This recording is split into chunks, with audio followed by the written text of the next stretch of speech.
Welcome to Fort Knox, a must-visit site on the coast of Maine. Fort Knox is a historic fort located in the town of Prospect. It was named after Henry Knox, a Revolutionary War general and the first Secretary of War under President George Washington. Fort Knox is not to be confused with the famous Fort Knox in Kentucky, which houses the United States Bullion Depository. Built between 1844 and 1869, Fort Knox was constructed as part of a series of coastal defenses to protect the Penobscot River and its surrounding areas during times of conflict. Now, unlike the statue of Jesus in Rio de Janeiro, which is made of concrete and soapstone, this fort features impressive granite walls that were designed to withstand attacks from land or sea. The granite was quarried in nearby Mount Waldo. Did you know that Fort Knox was never finished even after 25 years of construction? And $1 million, which was a lot of money back then. Now you know.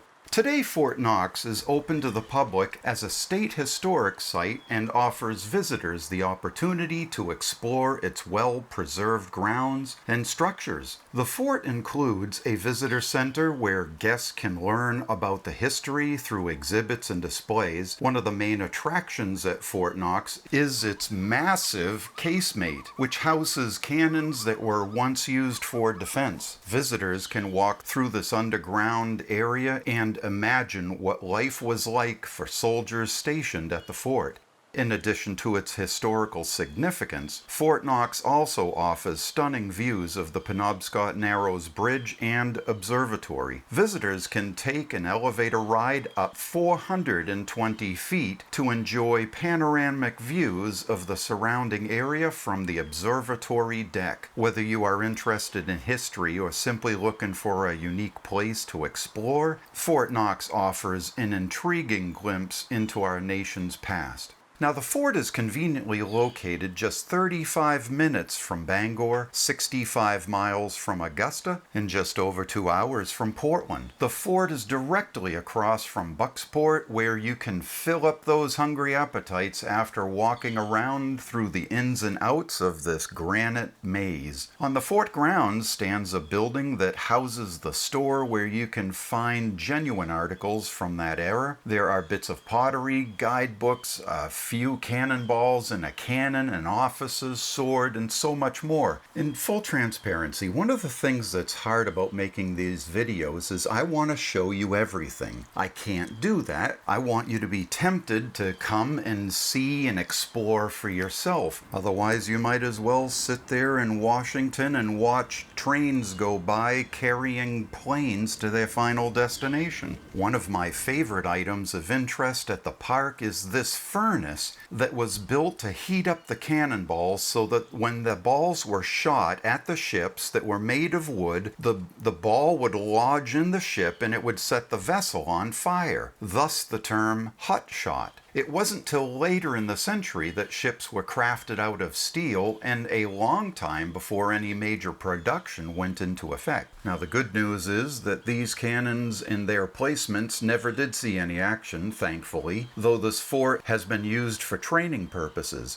Visiting this 19th century granite fort offers a unique opportunity to step back in time and experience firsthand the military strategies employed during that era. It serves as a reminder of our past and allows us to gain insight into the challenges faced by those who defended these forts. Now, the little boy in me enjoyed the imaginative idea of being a soldier here, fishing on the banks of the mighty Penobscot River, living in a simpler time without jet noise, smartphones, or wondering if I had purchased the tickets for Disney. Other points of interest here are the 24-pound flank Howitzers. Acting much like a shotgun, these mid-sized cannons sent a lethal load of lead or steel shot accurately up to 1,300 yards. In other arenas, these guns have been rebored out to take a 30-pound bag of powder. Certainly not something you and I would want to face. Did you know that it takes about 1 whole minute to reload these cannons depending on crew size? Now you know. Now, isn't that an interesting visual? Gunpowder next to the officers' quarters. Keeping gunpowder dry, though, is crucial for maintaining its effectiveness and safety. Gunpowder, a mixture of sulfur, charcoal, and potassium nitrate, is highly sensitive to moisture. When gunpowder becomes damp or wet, it can lose its potency and become unreliable or even dangerous to use. Additionally, storing gunpowder in a cool and dry environment is essential. Exposure to high temperatures or humidity can accelerate the detonation process. Ideally, gunpowder should be kept in a climate-controlled area with low humidity levels. Therefore, as you want your leaders and the explosives of the camp to be in the best condition, you will get the greatest bang for the buck by proper placement. Let's talk about planning your time here. You will want to plan a full day in this area. Part of the park is the Penobscot Narrows Bridge, which you will not want to miss going up to the tower. Tickets are reasonable when you consider the experience. $7 for Maine residents, $9 for non-residents. Seniors are only $2.50 for a resident and $5.50 for non-residents. Kids, whether resident or not, between the ages of 5 and 11, get in for $5. Bring a camera, bring water, and a whole lot of curiosity. You will get a workout, especially if you explore the best part of the whole fort, the tunnels and the lower rooms. I love it down there. Some say the place is haunted.